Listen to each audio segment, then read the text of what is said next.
Hello everyone very good morning ताले आज आम ओटीईटी एग्जाम सेंटर लिस्ट जो आसी ताऊपर डिस्कस करवा देखो board of secondary education BSc Odisha तरफ ओटीईटी नोटिफिकेशन ऐड होती आउ गोटे जिनस जोटा कि सेंटर लिस्ट आसी तो आपड़ ये देखिपारे कौ जगार ओटीईटी सेंटर पड़ो डिस्ट्रिक्ट वाइज तो डिस्ट्रिक्ट देखो सपोज भावतु अनुगुल डिस्ट्रिक्ट अनुगुल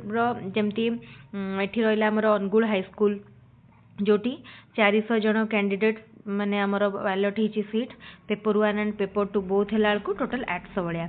ताले अनुगुल देखो ये केवल अनुगुल डिस्ट्रिक्ट रहा 9टा तापर बालेश्वर तापर एमती पूरा अल्फाबेटिकली सबू डिस्ट्रिक्ट ना आपण देखिपारे कौ जगार एग्जाम सेंटर होती सो दैट आप जापर जे आपणकर डिस्ट्रिक्ट वाइज कौ जगार आपणकर सेंटर ए भितर गोटे आसीपर बोली सपोज मुझे आपको ये देखा भावतु आपण सपोज बलांगीर तापर हाँ आपन सपोज ये बलांगीर डिस्ट्रिक्ट आपन सपोज बलांगीर डिस्ट्रिक्ट तो आपन ये बलांगीर जी लिस्ट आपन को दिखाई तो आपन से तो देखिपारे कौ जगार कौटा आपणकर मे बी नियरेस्ट पड़ पारे तो आपणकर पिनकोड रोटा नियरेस्ट लोकेशन देखिपारती कि विदिन गोटे मिनिमम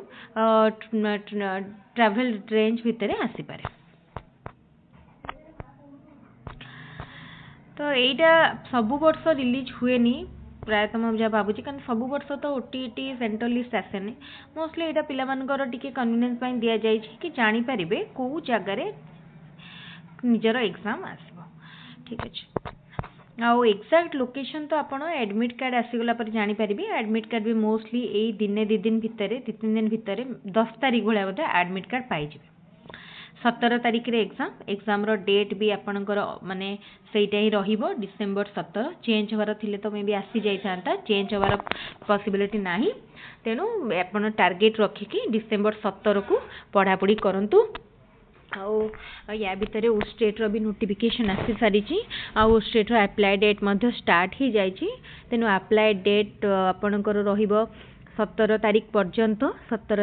पर्यंत आपण अप्लाई करि पारिबे तो तापरे 17 तारीख रु जनवरी 20 पर्यंत आपण पाखरे जो टाइम रहिला सेटा आपण प्रिपेयर पई यूज करबे तो तापरे जनवरी 20 रे एग्जाम तो ओ स्टेट पूर्वरु मध्य एमती centre list mostly BSc Odisha निश्चित भाव में शेयर करिवो तो ए पर्यंत आम पाखे आउ तो किसी ऑफिशियल नोटिफिकेशन नाही आउ जहाँ भी अच्छी मुझे कंटिन्यूअसली आपण मान सहित अपडेट आपन को दौथि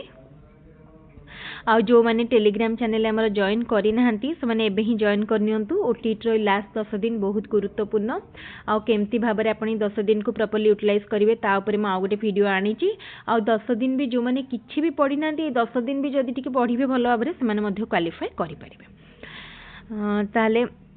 मु भावुची आपन को आमर आज भिडियोटी निश्चित भल लगुव आउ जदि भल लगुए भिडियोटी को बहुत संख्यार लाइक करने सहित निज सांग मान संगे भिडियोटी को शेयर करूँ ताले ये वीडियो को रखुची थैंक यू।